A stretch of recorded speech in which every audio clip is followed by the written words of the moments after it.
눈에 안 보이는 건축이 있죠.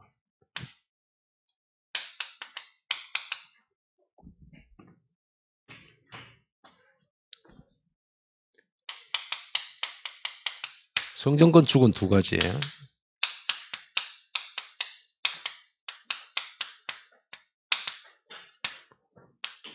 그리고 눈에 보이는 건축입니다.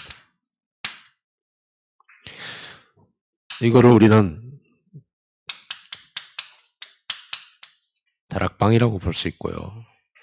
이거는 교회당이라고 볼 수 있겠죠. 이 그림을 그려야 돼요. 여러분이 이 교회당의 기둥들입니다. 베델에 세워졌던 그 돌기둥과 같은 사람들이 바로 여러분과 저예요. 그래서 이거를 그려가야 돼요.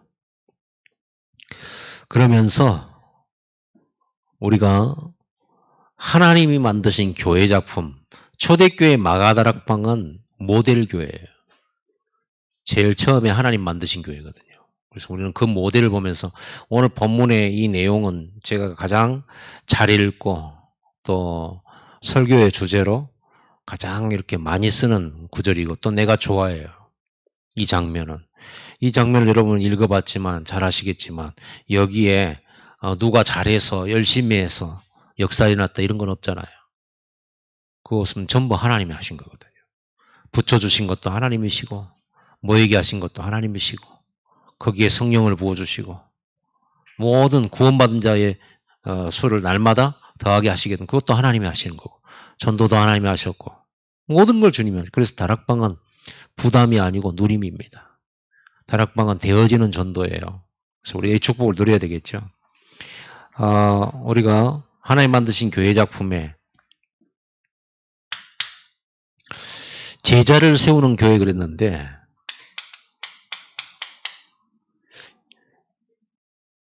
제자를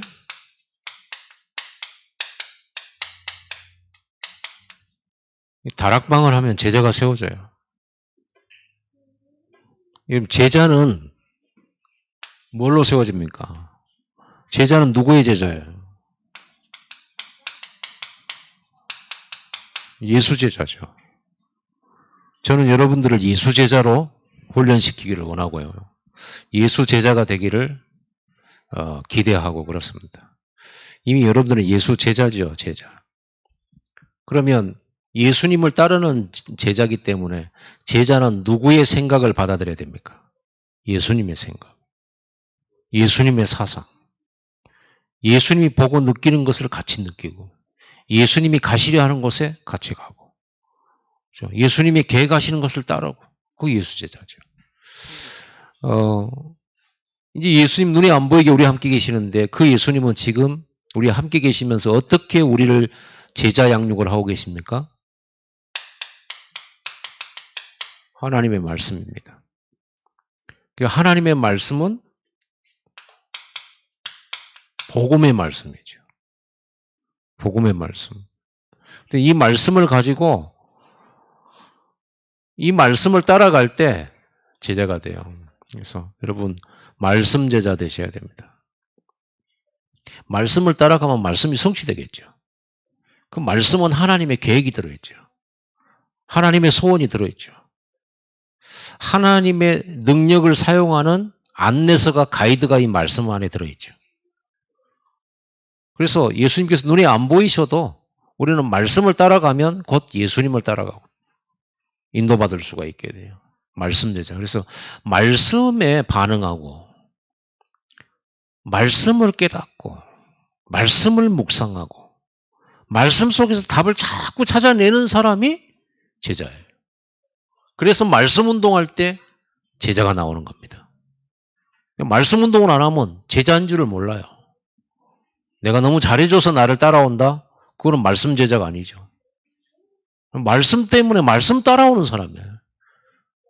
여러분들이 교회당 때문에 교회당이 아름다웠고 따라온다. 우리 교회당은 아름답지도 않고. 목사가 인간이 너무 됨됨이가 좋아가지고 따라온다. 그것도 예수 제자가 아니에요. 또 목사가 너무 인간 됨됨이가 너무 엉터리다. 그래서 안 따라간다. 그것도 제자가 아니에요. 그것과 아무 상관없죠. 말씀이니까 가는 거죠. 복음이니까 따르는 겁니다. 그렇죠? 그래서 예수님께서 가장 멋있게 생기셔가지고 오신 게 아니거든요. 가장 평범한 모습으로 오셨잖아요. 예수님의 생김새. 그게 아니거든요. 예수님 또 어디 오셨냐? 저 마국간에 태어나셨잖아요. 그런 데는요. 고관 대작들이 그런 데 안 와요. 절대로 안 오죠. 그러니까요. 제자는 말씀 따라오는 거예요. 그래서 제자들이 제자들의 구성이 어떻게 됩니까? 12제자의 구성. 갈릴리 어부 출신들이 대다수죠. 갈릴리 사람들. 그래서 제자는 환경 따라가는 게 아니고, 또 사람 따라가는 것도 아니에요. 어떤 모습 따라가는 것도 아니에요. 또 모습 따라 안 가는 것도 아니에요. 오직 복음 때문에 가는 겁니다. 복음을, 교회가 그래야 살아남죠. 그렇죠. 교회가 그래야 남아있을 수 있겠죠. 안 그렇습니까? 그래서 다락방을 통해서, 다락방은 말씀 운동이에요. 올바른 말씀 전해야 돼요. 그래 제자가 나옵니다. 이 말씀 속에서 모든 답도 찾아내고, 이 속에서 모든 미션을 찾아내는 거야. 그러니까 말씀 없으면 미션 못 찾아내요. 자기 생각이지. 자기 열심일 뿐이죠. 미션은. 모든 능력도 말씀에서 나와요. 말씀 따라 성령이 역사하거든요. 말씀과 함께 성령이 역사해요. 성령이 말씀 없이 막 역사하는 게 아닙니다. 반드시 말씀과 함께 성령이 역사해요. 그래서 여러분이 말씀 충만하다는 말은 곧 성령 충만과 상통하는 겁니다. 이렇게 제자를 세우는 거예요. 결국은 어떤 제자냐? 이 말씀을 들고 현장에 말씀 사역을 할 수 있는 사람. 말씀 사역자. 말씀을 전달할 줄 아는 사람이에요. 말씀을 전달하려면 말씀이 정리가 되어 있어야 되겠죠. 말씀의 흐름이 정리되어 있어야 되겠죠. 여러분 말씀 정리하시기 바랍니다. 말씀 정리는 이미 여러분 다 돼 있어요. 말씀 정리 간단하게 3가지죠. 인생의 해답, 사명의 해답, 소명의 해답. 말씀 사역자죠. 그걸 가지고 푸는 겁니다. 그래서 다락방은 제자가 세워지게 돼 있어요. 다락방을 하면 제자가 나오게 돼 있어요. 김윤영 집사님, 나주에서 다락방을 계속 오다 보니 제자 됐잖아요. 어느 날. 그렇죠? 처음엔 긴가민가 하면서 왔는데 지금은 완전 확실한 제자 됐잖아요. 말씀 운동 때문에 그래요. 그래서 여러분 말씀 운동을 해야 제자가 나오는 겁니다. 이것 말고 무슨 다른 운동한다. 우리 친구끼리 마음 통하는 사람끼리 모이자. 절대 제자 안 나옵니다. 거기는 성령이 역사하지 않아요. 죽어도 마음 안 맞는데 말씀을 너무 사랑한다. 말씀 속에 들어와 있다. 그 제자 돼요. 그런 게 팀이 돼요. 우리 사람 생각하고 너무 다르죠. 그리고 이렇게 다락방 속에 말씀 복음 속에 들어가면요. 당연히 은혜가 넘치는 다락방이 돼요. 다락방에는 은혜가 넘치는 겁니다. 왜냐? 올바른 복음 통하여서 하늘로부터 주시는 응답이 계속 오기 때문에 그래요. 은혜가 넘치는 다락방이요. 은혜라는 것은요. 기분이 좋다라는 말이 아니에요. 목사님 저 은혜 받았어요 했을 때 나 지금 굉장히 말씀 듣고 기분 업됐어요. 무슨 기분이 좋아요. 이런 게 아니에요. 은혜는 기분이 아니거든요. 사람들 기분 좋으면 은혜 받고 있다는 걸 착각하고 있는데 그거 은혜 아닙니다. 은혜는 하나님이 우리에게 선물로 주신 게 은혜죠. 은혜라고 하는 게 뭡니까? 우리가 죽어야 되는데 살려줬어요. 우리가 지옥 가야 되는데 천국 갔어요. 그거 은혜입니다. 예수 그리스도 이름을 믿고 의지했는데 하나님이 이 은혜를 계속 주시는 거예요. 치유의 은혜. 병들어 마땅히 죽어야 되는데, 저주받아 마땅히 죽어야 되는데 그 저주를 없애주시고, 예수 이름 불렀다고, 그리스도 언약 하나 붙잡았다고. 그죠? 여기 오면요, 이 다락방 오면 병든 자도 치유받고, 연약한 자도 힘을 내고, 실수가 응답으로 바뀌고, 문제가 축복으로 바뀌고, 그죠? 연약함이요, 강함으로 바뀌게 되는 은혜가 막 넘치는 은혜가. 그러니까 나를 자랑할 수가 없는 거죠. 우리가 뭘 잘한다, 똑똑한다, 대단하다 이런 말할 수가 없어요. 대통령도 여기 와서 은혜 받아야 돼요. 대통령이 여기 안 와도 되냐? 아닙니다. 꼭 와야 돼요.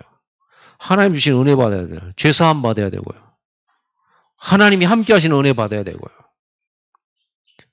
우리의 연약함이 치유되어지는 은혜 받아야 되고요. 말씀을 깨닫는 은혜도 받아야 되고요. 말씀 따라갈 수 있는 은혜도 받아야 되고, 그렇죠? 하나님의 미션도 깨닫는 은혜도 받아야 되고, 실현하는 은혜도 받아야 되고. 은혜입니다. 모든 것이 하나님 은혜예요.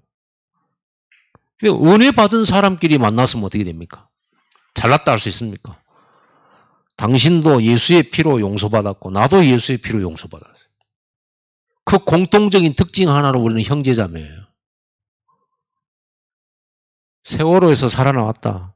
형제보다 더 뭔가 있어요. 그렇죠. 우리가 군대 가가지고 같이 한솥밥 먹고 피땀 흘리고 죽으라고 훈련 받아도요. 그럼 며칠 훈련 받았는데도 그 전우 되잖아요. 전우. 응? 동지가 되잖아요. 나는 4주 군대에서 원래는 6주 신병교육 때서 6주 훈련을 받는데 저는 4주 하고 차출당해서 이게 갔어요. 한밤중에 트럭에 태워가지고 더블백 메고 이제 갔거든요. 그런데 4주 동안 같이 그 땀 흘리고 같이 부대 꼈다고 야 헤어지는데 그렇게 섭섭하더라고요. 뭐 생편 처음 본 사람들인데 그렇게 되잖아요. 여러분 예수의 피로 죄사함을 받고 문제 해결을 받고 구원받아서 하나님 자녀가 된 사람들이 마가의 다락방에 모이니까 이 사람들은 매일 아침 눈 뜨고 매일매일 보는데도 너무너무 새롭고 너무너무 은혜되고 성도들을 보면요. 너무 구원의 감격에 떨고 그래서 어느 정도냐 네 것 내 것도 없어요. 성도들 중에 연약한 사람 보면요. 막 자기 것 다 가지고 와서 막 도와주고 이럴 정도였어요. 오늘 본문을 읽어보셨으니 여러분 알겠죠. 이 사람들의 감동은 남달랐어요. 예수의 십자가가 자기의 대신 죽은 십자가거든요. 우리는 십자가 사건, 그렇구나 이렇게 생각하지만 이 사람들은 예수의 십자가가 자기가 져야 될 십자가인데 자기가 죽어야 될 자리인데 예수가 대신 죽은 거잖아요. 그 은혜로 산 사람들이 서로 손가락질하면서 마음에 안 든다고 성격 다르다고 기분 나쁘다고 섭섭하다고 이런 말 할 수 있습니까? 할 수가 없어요. 다락방은 은혜가 넘치는 거예요. 다락방. 여기서 이곳에 와가지고 이 은혜를 받아가는 곳이에요. 많은 은혜가 몇 가지나 될까요? 구원의 은혜는 당연히 있고요. 은혜가 몇 가지가 있을까요? 성경에 나와 있는 응답받은 사람 모든 응답이 전부 은혜예요. 골리앗을 깨뜨리는 것도 은혜고요. 몇 번 죽을 뻔했는데 살아나는 것도 은혜고요. 뭐 그런 것만 있겠습니까? 이런 은혜들이 너무너무 많죠. 또 야곱은 실수 많이 해가지고 지금 사실은 형한테 피해를 준 사람인데 그런데도 하나님이 야곱에게 은혜를 주셔가지고 야곱을 축복하시잖아요. 언약 때문에. 이 모든 은혜가 어디에서 나오냐? 언약 안에서 나와요. 언약 가졌다는 이거 하나. 그리스도의 언약을 가졌다. 그래서 이걸 다른 말로 에베소서 1장 1절에서부터 쭉 한 장 내내 써져 있는 게 그리스도 안에서 그리스도를 통하여 그리스도로 말미암아 하늘의 신령한 복을 우리에게 베푸시고 예정하신 대로 그리스도 안에서 능력을 주시고 복을 베푸시고 그리스도 안에서 그러죠. 그리스도 안에서 여러분들이 이 하나님의 모든 은혜를 받을 수 있는 특권이 생기는 거예요. 그 축복을 누리는 것이 다락방. 그래서 여러분 답을 여기서 이거 여러분 다락방 사역자들은요, 이게 은혜가 전달되고 이 답을 전달할 수 있어야 돼요. 답을. 어떤 사람이 와도 답을 줄 수 있어요. 어떤 답? 여러분 이 다락방에 누가 와도 답 줄 수 있어야 돼요. 어떤 답입니까? 아무리 절망에 빠진 사람도 딱 여기 다락방 오면요, 소망이 생겨버려. 소망이 생겨요. 너무 불평불만 많은 사람도 이 답을 딱 얻고 나서 감사가 남죠. 생전 그런 것을 못 느꼈는데 세상 것을 통해서 느꼈던 기쁨은 잠시였는데 육신적이었는데 금방 있다가 사라진 것이 이 기쁨은 영원한 거잖아요. 그렇죠? 이걸 얻어가는 겁니다. 완전 답을 얻어버려요. 답을. 그게 다락방이에요. 다락방에 와가지고 지적질 당하고 가면 되겠습니까? 그렇죠? 다른 사람은 다 지적질하지만 예수님은 지적질 안 했잖아요. 살 길을 열어주셨잖아요. 예수님은 여러분한테 과거 뒷조사해가지고 얘가 은혜 줄만한가 보지 않으셨어요. 그랬습니까? 예수님이 여러분 부르시고 구원 주실 때 경력 한번 보자 하면서 갖고 와라. 그리고 그거 보시고 여러분 조금 그래도 낫네 하면서 천국 갔나요? 하나님 자녀 됐나요? 아니잖아요. 하나님 과거 묻지도 않으셨어요. 죄인으로서 내가 죄인인 줄 알고 지옥 권세, 재앙 저주 권세 아래서 영원히 멸망해야 되는 그런 불쌍한 존재임을 하나님 앞에서 인정하고 하나님이 주신 예수 그리스도 이름 붙들고 우리가 하나님 나갈 때 하나님이 불쌍히 여기시고 누구든지 예수께 오면 구원의 축복을 주시고 이 답을 줬단 말이에요. 그렇죠. 그럼 다락방에 왔을 때 이 답을 얻어가야 되죠. 사람들이 교회 왔을 때 이 은혜 받고 가야죠. 이 은혜 누리고 가야죠. 그럼 교회가 은혜가 많아야 돼요. 그래서 우리 중직자들이 진짜 은혜스러운 사람들 돼야 돼요. 은혜. 제가 은혜 설명했죠.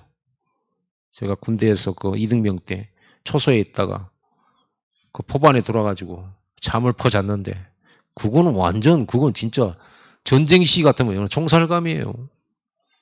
근데 그 왕구가 어떤 마음으로 그랬는지 모르지만 진짜 하나님이 은혜를 주셨지. 그래가지고 그 사람이 나를 싹 가만히 깨워가지고 야, 네 자리로 가거라고 그러더라고요. 나는 그날 엄청 떨었거든요. 이제 나 때문에 우리 분대는 작살났다. 빠져가지고 아무 일이 없더라고요. 나는 그게 절대 안 잊어져요. 그걸 보고 은혜라고 하는 겁니다. 은혜. 제가 이렇게 어렸을 때 청소년 때 아버지한테 1,000원을 달라고 그래요. 그럼 아버지는 꼭 2,000원을 주셔요. 그걸 보고 은혜라고 하는 겁니다. 그걸 보고 은혜라고 하는 거예요. 나는 1,000원만 달라고 해요. 난 1,000원도 많이 달라고 한 거예요. 근데 2,000원을 주셨어요. 은혜죠. 그겁니다. 여러분, 그 작은 은혜도 은혜라고 기억이 되는데, 하나님이 우리에게 베푸신 은혜라고 하는 것은 잊어버리면 되겠어요? 이 어마어마한 것을. 그래서 여러분, 은혜스러운 중직자. 정말 은혜스러워. 말도 은혜스럽게 하고, 참 생각하는 것이 은혜스러워야 돼요. 생각할수록 화나는 말도 있잖아요. 생각할수록 그 행동이 있잖아요. 그 말고 생각하면 할수록 기도가 나오고 감사가 되고요. 생각하면 할수록 막 축복이 나오고 생각할수록 너무너무 우리가 만난 게 감사하고 막 그래야 돼요. 잘 안 되겠지만 우리 또 전라도 경상도식이 있잖아요. 밥 먹었나? 자자. 이 말밖에 안 되잖아요. 남자들이 좀 그러지만은 우리는요. 복음 안에서 이거 찾아 누려야 돼요. 그리고 전달해 줘야 되니까 참 은혜가 넘쳐야 돼요. 세 번째는 이런 다락방을 제자를 세우고 은혜가 넘치는 다락방을 확산시켜야 돼요. 퍼져가게 해야 돼요. 초대교회는 그랬잖아요. 날마다 마음을 같이하여 성전에 모이기를 힘쓰고 집에서 떡을 떼며 기쁨과 순전한 마음으로 음식을 먹고, 그렇죠. 성전에 모이고 흩어져서 또 집에서 현장에서 모였어요. 성전에서 모이고 흩어져 집에서 모이고, 요 두 가지를 잘했어요. 우리가 모이는 교회도 잘해야 되고, 흩어져 또 현장 속에 또 모이는 교회. 이게 운동입니다. 무브먼트라는 얘기. 이래가지고 예루살렘을 완전 순식간에 복음화 해버려. 여기에다가 하나님 날마다 구원받는 사람 막 붙여버린 거예요. 그래서 여러분 지금부터 이 운동하세요. 무조건 우리는 이걸로, 이 다락방으로 모든 문제 해결합니다. 예수가 모든 문제 해결자이기 때문에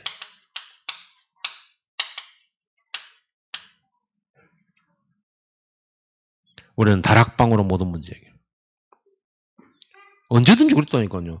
미스바에서 다 모여라 해가지고 뭐 했습니까? 다락방 있다니까요. 전체 모여가지고 완전 집중시키고 올바른 번제 드리고 올바른 기도하고 우상 다 없애버리고, 그리고 전 백성이 미스바에서 하나님 바라보도록 했잖아요. 그때 은혜를 내려주셨죠. 어떤 은혜를? 올바른 딱 답 가지고 온 백성들을 모아가지고 예배할 때 미스바에 하나님이 위에서 내리는 은혜를 주셨는데 어떤 은혜를 내려주셨어요? 전쟁에 이기는 은혜를 내려주셨어요. 싸우지도 않고 이기는 승리를 얻었어요. 놀라운 일이죠. 그래서 이게 답이에요. 여러분 싸우지 말고 다락방 하세요. 그걸로 우리는 이기는 겁니다. 다니엘이 뭐였냐? 요거 가지고 하루에 3번씩 완전 하나님께 엎드려 버렸어요. 죽인다고 하는데도 요거였어요. 그랬더니 다니엘에게 하나님 은혜가 내렸어요. 사자굴 속에 들어가거든요. 살아나왔어요. 풀무불 속에 들어가죠. 살아나왔어요. 왕이 4번 갈렸는데도 전부 총리 됐어요. 원수들이 얼마나 많았겠습니까? 다윗이 꼴보기 싫은 사람. 전부 이겼어요. 싸우지 않고 다 이겼어요. 그 은혜가. 그래서 우리는 다락방이 답이에요. 예수가 그리스도다. 그게 답이기 때문에 우리는 다락방이 답이에요. 왜? 다락방에서 예수 운동하니까. 모든 문제가 이게 이제 우리는 결론이에요. 인생 결론. 나는 다락방으로 모든 문제 해결한다. 나는 다락방으로 모든 기도 응답한다. 나는 다락방을 통해 전도한다. 다락방을 통해 교회 세운다. 그래서 사도행전의 여기 이 1장은요. 우리가 인생을 살면서 어떻게 인생 문제 해결하고 세계복음할 건가 답이 여기 다 들어있어요. 그래서 여러분들은 집에서도 하시고 여러분 사회 현장에 나가시거든 직장에서도 방법은 여러 가지라고 했죠. 방법은. 꼭 다락방이 어떤 딱 틀이 딱 이런 게 있는 게 아닙니다. 직장에도 하시고. 여러분이 이걸 참 창의적으로 생각하면 돼요. 여러분들이 다락방 할 수 있어야 돼요. 어디 가든지. 여기서 다락방을 누구랑 할까? 이런 생각할 수 있어야 되죠. 그걸 통해서 여러분 현장에 의미 있는데 여러분이 존재하는 이유인데 거기에. 어떤 다락방입니까? 기도 다락방. 이런 문제 많으니까. 문제 해결해야 되니까. 기도 다락방. 이 말씀을 전달하는 말씀 전달 다락방. 카톡으로 하면 카톡 다락방. 그렇죠? 카톡을 가지고 이걸 하고 있다면은 다락방이죠, 그게. 내가 능력이 없다. 능력 회복하는 다락방. 성령 충만 다락방. 우리 그러잖아요. 우리 진짜 나는 왜 이렇게 능력이 없을까? 나는 왜 이렇게 무능할까? 나는 여기까지인가? 이런 생각하게 되잖아요. 자, 그럴 때 낙심하지 말고 빨리 뭘 해라? 하나님의 능력받는 다락방을 해라. 성령 충만 다락방. 그리고 집중하는 거. 오늘 이 시간도 사실은요. 완전 다락방이에요. 하나님께 완전 집중하는 충만 다락방. 이거 했는데 하나님은 우리가 상상 이상으로 하나님 모든 문들을 다 했어요. 이때 다 했었어요. 전도문, 선교문, 흑암 다 무너져 버리고요.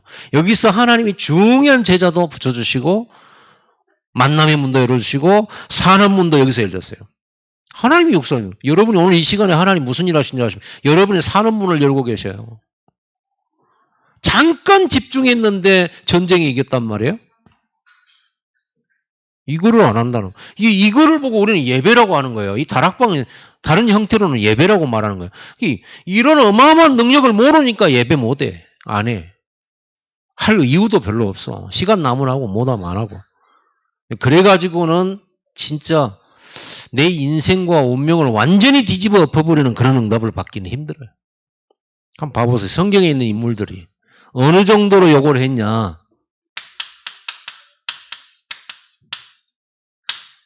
생명 걸었어요. 목숨 걸었어요. 다니엘도 그랬고 모세도 그랬고 바로왕 앞에 갈 때 목숨 걸었잖아. 이 말씀 전달하러 갈 때. 목숨 걸었습니다. 언제든지 그래요. 생명 걸어. 초대교회 마가다락방 핍박 있는데 생명 걸었잖아요. 아무도 못 와요. 이 다락방에. 죽을 수 있으니까. 생명 걸었어요.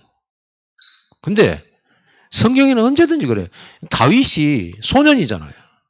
골리앗 앞에 가는 것은 본인은 확실한 믿음이지만 객관적인 입장에서 볼 때는요. 그거 가면 죽어요. 아니 어려서부터 글래디에이터라니까요. 싸움꾼. 키도 3m 거인이고 그 완전 갑옷으로 무장했지만 쇠몽둥이 들고 왔지. 어떻게 이깁니까? 골리앗을. 생명 건 거예요. 언제나 항상 이랬습니다. 바울도 전도할 때 항상 생명 건. 오늘 우리가 생명까지 건다. 이것까지는 아닐지라도 여러분의 신앙이 요거 비슷은 해야죠. 이거 비슷하게 해야죠. 성전 건축 우리가 어떻게 하면 좋습니까? 생명 걸면 돼요. 그러면 승리하게 돼 있습니다. 여러분의 인생 어떻게 바꿉니까? 진짜로. 요거 걸어야 돼요. 여러분 여기 한번 성경을 한번 인물들을 한번 자세히 한번 살펴보세요. 생명 걸지 않고 응답받은 사람 거의 없어요. 거의 없습니다. 이거 이렇게. 심지어는요, 하나님께서는 아브라함에게, 야, 네 목숨을 나에게 다오. 이래야 될 건데, 네 아들을 나에게 다오. 그러세요. 자기 생명보다 더 소중한 게 자기 100살이 낳은 아들 이삭이잖아요. 그걸 바치라는 거예요. 이 부분 테스트거든요. 생명 걸면 여러분이 죽냐? 안 죽어요. 생명 걸면 우리가 막 다 끝난 거냐? 안 없어져요. 진짜 이 사건을 통해서 아브라함은요, 자기 아들을 바치는 이 사건을 통해서 다시는 테스트도 없고요. 그 후로는 문제도 없었고요. 마지막 테스트는 가장 자기가 아끼는 거 그거였거든요. 그거 드리라고 했던 거. 그걸로 끝났어요. 아브라함은 믿음의 조상이 됐어요. 아브라함은 여러분 이 세상에 하나밖에 없는 응답은 여기서 나옵니다. 오직 유일성, 재창조 여기서 나옵니다. 우리는 이 단어를 좀만 더 순화시켜서 얘기하면 이렇게 돼요. 24시예요. 자, 우리가 어디 생명 걸고 이런 목숨 걸 일이 어디 있습니까, 지금. 24로 하는 것입니다. 우리의 주어진 시간은 24예요. 우리가 할 수 있는 거 24예요. 25는 우리가 할 수 없어요. 그렇죠. 초월해서 하는 건 하나님이 25는 하나님이 하시는 거예요. 우리가 할 수 있는 건 내게 주어진 거, 내게 있는 거 이걸로 24 하는 거거든요. 이 축복 있기를 바랍니다. 여러분들은 이 주역돼야 돼요. 진짜 증인들 되시기 바랍니다. 진짜 증인들 돼야 돼요. 그리고 대강 신앙생활 하지 마세요. 대강대강 하지 마세요. 남이 하면 하고 남이 안 하면 안 하는 그런 거 하지 마세요.